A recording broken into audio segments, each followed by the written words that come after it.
Ayo, what's up? Welcome back dito sa ating channel, dito sa Moz TV. Alright, sa tayo nagbabalik muli mga babayan. At eto na, no? Si Chavit Singson mga kababayan, no? Dating Congressman Chavit Singson ay pinag-aaralan po di umano nasampahan po ng kasong inciting to sedition mga kababayan. Naku po. Delikado to si Chavit, mga babae. Okay? So, yan po ang ating alamin ngayon at pag-uusapan. Pero syempre, bago ang lahat, please don't forget to subscribe at pakilike naman po ang ating video ngayon.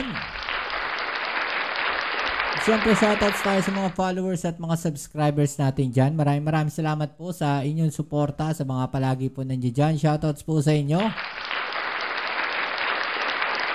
Okay, so ito ngayon ang latest at mainit na balita mga kababayan, no, na ito pong si dating Congressman Chavit Singson po, no, mukhang makakasuhan mga kababayan, no, at sinasabi nga na di umano, no, dawit daw po ata siya, no, doon po sa mga nagrally diyan po sa rekto na nangyari pong kaguluhan ay maraming mga pulis ang nasaktan mga kababayan.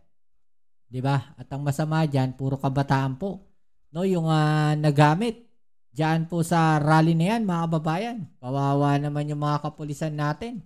No, pinagbabato, hinampas, binugbog mga kababayan. Nakita ninyo. Pero kung hindi po nakapagtimpi yung mga yan, yung mga pulis na yan, mga kababayan, tignan natin kung makapambugbog yung mga kabataan na yan. Diba? Siguro sa loob-loob ng mga pulis, pasalamat kayo. No, nagtitimpi kami. No, nakakaano lang dito sa mga kabataan na to, sa mga napapanood natin, nung matapos mahuli, abay akalain mo parang mga parang mga tuta, parang mga kuting, no, na nahuli mga kababayan. Sabi nga tapang now, iyak later. Sabi dito sa GMA News mga kababayan, posibleng makasuhan ng sedisyon ang mga individual na sangkot sa marahas na kilos protesta kahapon sa lungsod ng Maynila. Ayon yan kay DILG Secretary John Vic Remulla. Kaugnay nito ay umapila si Palace Press Officer Undersecretary Attorney Claire Castro kay DILG Secretary John Vic Remulla at ating PNP Chief Police Lieutenant General Jose Melencio Nartates Jr. na pag-aralan din kung maaaring kasuhan ng inciting to sedition si dating Congressman Chavit Singson na nanghikayat aniya ng mga kabataan para sumali sa protesta. Sa panig naman ni Nartates, sinabi nitong posible rin humantong sa pagsasampa ng kasong terorismo o paglabag sa Anti-Terrorism Act ang kanilang ipatutupad laban sa mga nasa likod ng marahas na panggugulo na dapat sana ay payapang protesta. Diba mga kababayan? No? Sabi nga, binayaran daw itong mga to So, panoorin natin ang buo itong balita na to mga kababayan. At ito po, no, unahin na natin itong balita na to. Let's go. Inaalam na ng PNP kung anong grupo ang nasa likod ng sumiklab na karahasan sa mga pagtitipon malapit sa Malacanang. Ilan sa mga iniimbestigahan ng isang rapper, isang politiko at hacker group. Nakatutok live si Chino Gaston. Chino. Mel, 216 ang kabuang bilang ng mga naaresto dahil sa mga kaguluhan sa Mendiola, Ayala Bridge at Recto Avenue kahapon. Pero babala ng pulisya, posibleng may iba pang mga personalidad na maaring maaresto sa mga darating na araw. Mga kabataan at pambabato sa mga magugulong ganap kahapon sa Maynila, kapansin-pansin na mga bata ang sangkot. Sila ang nakitang nambabato, nananakit. Sa 216 na dinampot. Ang tatapang mga kababayan no? Pero nung mga nahuli biglang nagsibaitan No? Tapos pinapanood pa ako na video. Yung nanay, nagmamakaawa. No, nakakaawa naman talaga yung nanay, mga kababayan. Diba? Sabi nga nung nanay, pangkain nga daw, wala sila. No? Pangpiyansa pa, mga kababayan. Diba? Yan yung yan yung sinasabi natin, no? Na sumasali sila sa ganyang klaseng gulo, no? Hindi nila pinag-iisipan ano yung posibleng mangyari o kahinatnan nila. Kung maidudulot yan doon sa kanilang mga magulang, lalo't puro minor de edad. No, yung mga nahuli dito, mga kababayan. Kahapon, 89 ang menor de edad. 24 dito ay mga edad na 14 pababa. Kaya matatapang lang yan kapag sama-sama sila. Kita mo ngayon mga nasa hoyo. Mag-iiyakan na ngayon yung mga yan. Di ba? Totoo po yan, mga kababayan, no? Pagka nakikita nila na ganyan na grupo-grupo sila, madami sila, di ba? Matatapang no? Pero nung nahuli na, nung wala na yung mga kasama nila, nako, nabahag na yung mga buntot. Di ba? Sa tingin ni Manila Mayor Isko Moreno, organisado ang grupong ito na gumagamit ng kabataan. May nang udyok, may nagpondo raw. Mga dayo Taguig, nakita ko yung mga address Taguig, Pasay, Parañaque, Caloocan, Quezon City. May may nag-organize Nako. Inaalam namin ngayon yung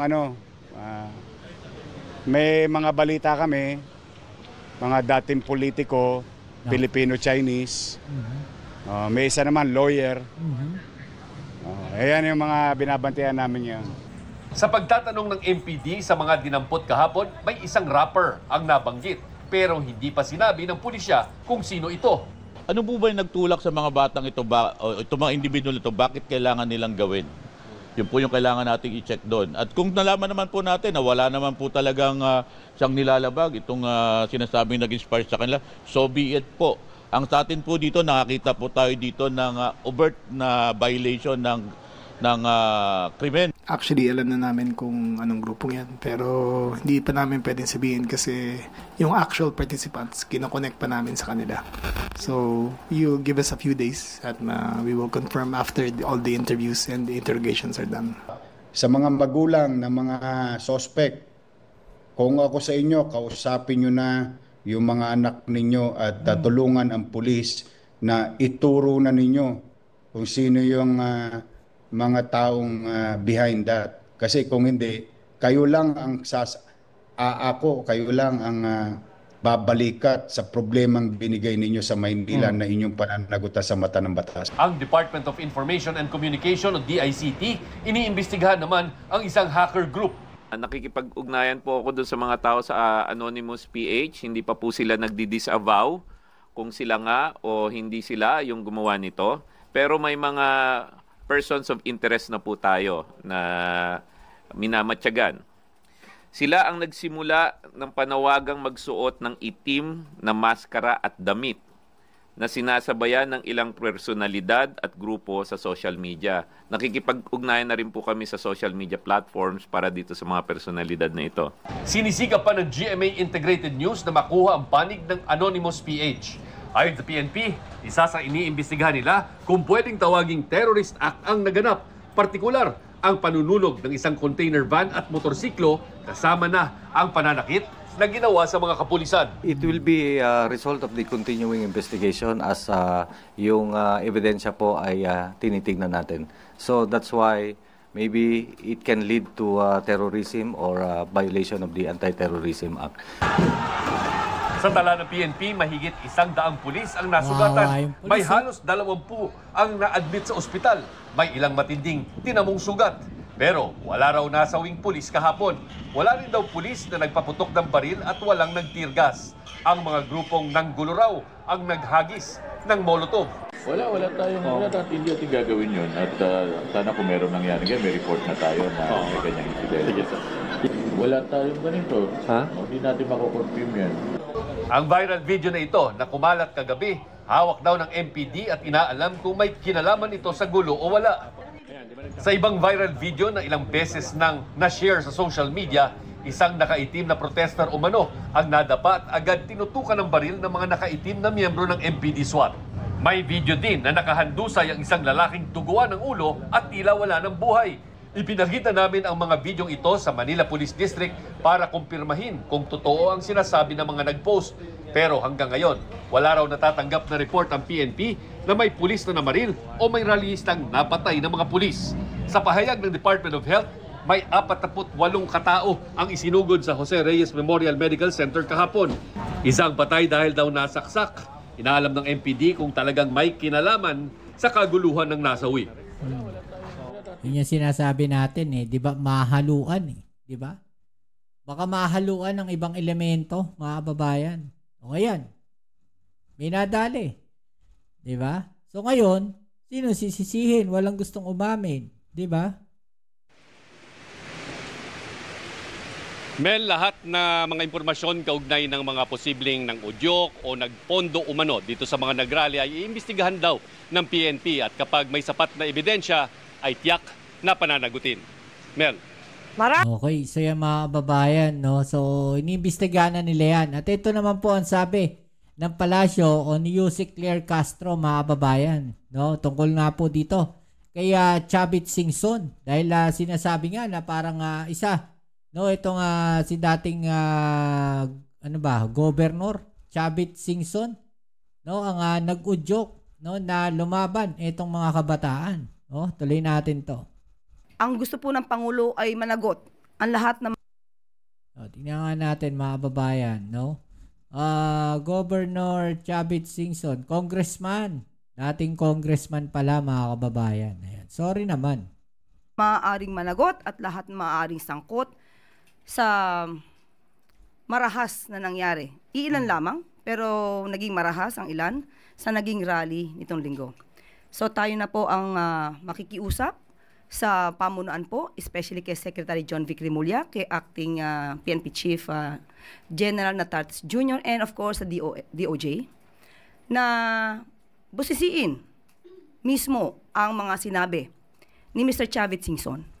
Dahil doon, inakit niya ang mga kabataan, especially high school students, college students, at karamihan dito malamang ay mga minor de edad, upang malaman nila at iniyahan ito na huwag pumasok sa eskwelahan. At habang hindi bumababa ang mga taong gusto nilang pababain. Diba? At sila pa, at si Mr. Chavit Singson pa ang nagsabi na hayaan ng mga magulang ang mga batang ito na tumayo para sa isang revolusyon para sa korupsyon. Diba? So, maling-mali yung mga ganon, mga kababayan. No, para sa akin, no, hikayatin mo yung mga kabataan, no, na lumaban, no? Tapos mga ganong edad, 'di ba? Parang hindi ata tama, mga kababayan. 'Di ba? Para sa isang dating politician o ginagalang na lang, no, na politician, si Chavit Singson. Hindi tama para sa akin na manghikayat ka ng mga kabataan para lumaban sa gobyerno. Diba? Bakit kaya hindi niya hinikayat yung mga mga rallyista talaga? No, yung mga akbayan, 'di ba? Yung mga bayan muna. Bakit kaya hindi 'yon ang kanyang mga hinatak, mga kababayan? 'Di ba? Dahil ba mas madaling mauto itong mga kabataan na 'to? No, na mag-alsa, 'di ba? Gusto ba nilang gayahin yung nangyari sa Nepal, parang ganon? 'Di ba? So parang may mali. Diba? Hindi tama. Dapat maimbestigahan ito upang malaman kung siya ay maaari makasuhan ng inciting to sedition. Maaari na po akong tumanggap ng inyong mga katanungan. Unang tanong mula kay Katrina Domingo, ABS-CBN. Ma'am, may we know the President's reaction to the violence that happened in Recto and in Mendiola, which are areas very close to Malacanang. Ano po yung kanyang marching order bukod doon sa nasabi ni Secretary Remulla earlier to get to the bottom of the mess? Muli, nasabi na rin po ni Secretary John Vic Remulla, pati na po ni PNP Chief, Acting PNP Chief General Natartes Jr. kung ano po ang dapat na gawin. Maaring hindi ito mangyayari isang beses, pero mas gugustuhin natin na hindi na muling mangyari. Pero handa po ang kapulisan at ang administrasyon sa mga ganitong pangyayari. So, wag na po sila ulit magtangka. Ma'am, just a follow-up question. Maliwanag po yung naging panawagan dun sa mga legitimate rallies. They want accountability. They want politicians, all corrupt actors to be jailed. What policies are being drafted or put in place to make sure that the president heeds the call of the public to have concrete measures against corrupt actors? Binuo po ang ICI para siyang gumawa ng mas malalimang investigasyon. Hindi po makikialam ang Pangulo sa maaaring mangyari o maaaring gawin at maaaring maimbestigahan ng ICI members. Kung meron pong kasama mga politiko rito, dapat pong sampahan ng kaso. Sino man ang maaaring sangkot dito, lahat ng sangkot dapat masampahan ng kaso at dapat na managot. Sunod, Chanel Salazar, DZXL.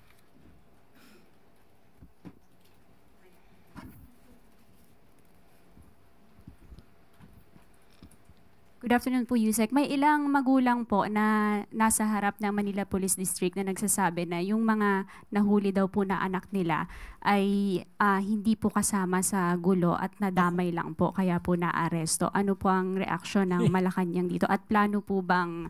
Lagi na lang, no? Yan yung mga dahilan eh. Yun ang problema. Diba? Yun ang problema. No, na kagaya nga no, parang nagiging biruan na lang sa Facebook, no, na lagi sinasabi, ay mabait po na bata yan, masunurin bata yan. Yeah. So ngayon, ito, ang katira nila, nadamay lang. Di ba? In the first place, no, bakit nandun yung bata na yun? Lalo na't minor de edad. Di ba? Dapat alam nila kung ano yung ginagawa ng anak nila sa ganung edad. Di ba? Naging pabayarin sila, honestly. Di ba? Yun ang masasabi natin doon. Papanagutin ng pamahalaan itong mga magulang if ever mapatunayan po na sangkot yung kanilang mga anak na minors doon sa nangyaring gulo. Unang-una po, iniimbestigahan pa po ito. Pangalawa, sila yung magulang, dapat alam nila kung nasaan yung kanilang anak. Yan, exactly. Dapat alam nila. Diba? Yun yung sinasabi ko. Dapat alam nila kung nasaan yung kanilang anak at kung ano yung ginagawa ng kanilang mga anak. Diba? Alam na nila nagkakagulo sa rekto. Hindi man lang sila nag-effort na na hanapin yung kanilang anak na baka nandoon, no? Hindi man lang sila napaisip na, uy, nasa na ba yung anak ko? Hindi ko nakikita kanina pa. Baka nasama yun doon. Kung anong ginagawa ng mga anak nila during the time na nagkakaroon ng rally. At diba? Itong mga marahas na pangyayari sa Ayala at saka si Mendiola. Ayala Bridge at Mendiola. At kung mapapatunayan na may pananagutan ang mga minor de edad na ito, definitely dapat kasama po ang DSWD at mga social worker para malaman po ang maaaring nangyari at ang maaaring kinakasangkutan ng mga kabataang ito. Hindi po naman sila agad-agad malilinis kung sila man ay minor de edad dahil meron pong kailangang intervention program na maisagawa. At kung sila ay 16 years old hanggang 17 years old, at maaari po silang makasuhan at kung mapapatunayan na they acted with discernment at makikita po na alam nila ang kanilang ginagawa, maaari po silang masintensyahan pero magkakaroon ng suspended na enforce ng anumang penalty na ipapataw ng korte at maaari lamang itong isagawa kapag umabot na po sila sa edad na 21 years old. Diba, mga babayan? Imposibleng hindi nila alam yun. Hindi nila alam na pulis na yung binabato nila. Hindi nila alam na truck yung sinusunog nila. Diba? Imposible naman yun. Miseraling ang isip na yung mga yan. Sunod po, Maricel Halili, TV5. Magandang tanghali po, Yusek. Although it was mentioned already earlier that the President stayed in Malacanang yesterday, may we know who was with the President while he was monitoring? Ano pa po yung naging activities niya kahapon? Whole day po ba siya sa Malacanang lang? Sinabi na nga po kanina ni Secretary John Vic na siya ay nasa secured place sa loob ng compound at kung sino man po ang mga kasama niya ay hindi na natin muna ito masasabi. At opo, maghapon po siya nag-monitor.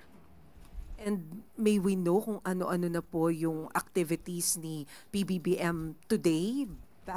Business as usual na ba siya? Opo, nagma-monitor na po siya dito sa Bagyong Nando at babanggitin ko na po ang kanyang statement. Nakatanggap tayo ng mga ulat mula sa iba't ibang probinsya ukol sa bagyong Nando. Malalakas ang hangin na nararanasan, ngunit sa ngayon ay hindi pa malakas ang ulan. May mga isinasagawang preemptive evacuation at tinutugunan agad natin ang pangangailangan ng mga nasa evacuation centers. Mahigpit nating minomonitor ang sitwasyon at nakaalerto ang lahat ng ahensya ng pamahalaan upang makapagbigay ng tulong saan man at kailanman kinakailanganin or kakailanganin. Yan po ang mensahe ng ating Pangulo. Sorry, ma'am, last na lang. Does the President plan to visit NDRRMC or meron ba siyang mga private meetings today? Ngayon, ang sa ating pagkakaalam ay dadalaw po siya sa NDRRMC at taabangan na lamang po natin. Salamat po.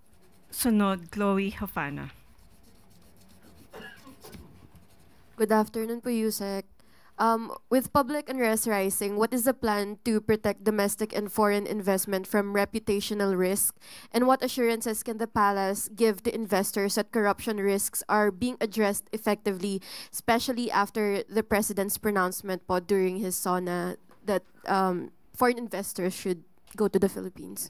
But anyway, we all know that investors want to invest in countries whose leaders fight corruption, whose leaders are willing to put in jail people who are corrupt. And that is what the President is doing right now. Siya lamang po ang presidente na nagpapaimbestiga ng malawakang anomalya, especially itong flood control projects, kahit sa panahon ng kanyang administrasyon.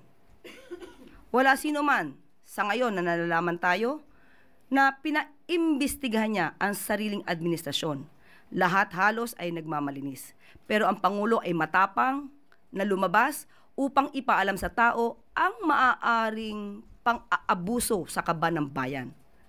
So sa tingin natin, with that, we believe na lahat ng investors masahangaan ng Pangulo dahil lumalaban sa korupsyon. Thank you, ma'am. Sunod, Christian Yasores, DZMM. Magandang hapon po, Yusek.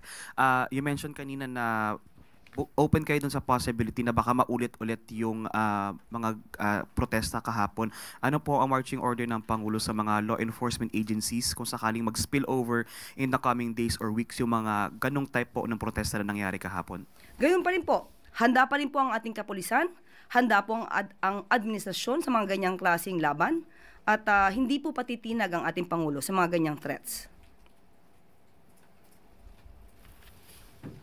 Sunod, Ivan Mayrina, GMA News. Yusek, lilihis lamang po ako ng konti. The PCIJ came out with a report that shows the President got millions in campaign contributions in 2022 from contractors while they had ongoing contracts with the government. And these contractors eventually got significant rise in public works contracts awarded to them in the last 3 years. How does the palace respond to this, especially since this is in violation of the Omnibus Election Code? Let the COMELEC do its job. Investigate. And if the evidence points to the President, sinasabi ho niya, there should be no sacred cows in this investigation, even if it eventually leads to him? The President is willing to be investigated. Thank you. Ivy Reyes, Bilyonaryo. Yusek, sinabi niyo po sa interview niyo kahapon na kahit matamaan yung administrasyon ni President, he opened this probe in the spirit of accountability. So is he willing to submit himself to the ICI? Should he be probed for the 20 million he got from the contractor na donor po niya? Opo, matapang po ang Pangulo at alam po niya ang kanyang ginagawa at kung ano man ang maaari maimbestigahan dito, hindi rin po niya i-excuse ang sarili niya. Sunod mula kay Evelyn Quiroz, Pilipino Ngayon. Good morning, Yusek. Sa mga investigasyon po sa Senado at sa House of Representatives, parang lumilitaw po na si Congressman Saldico po ang parang contact point sa investigasyon na ito.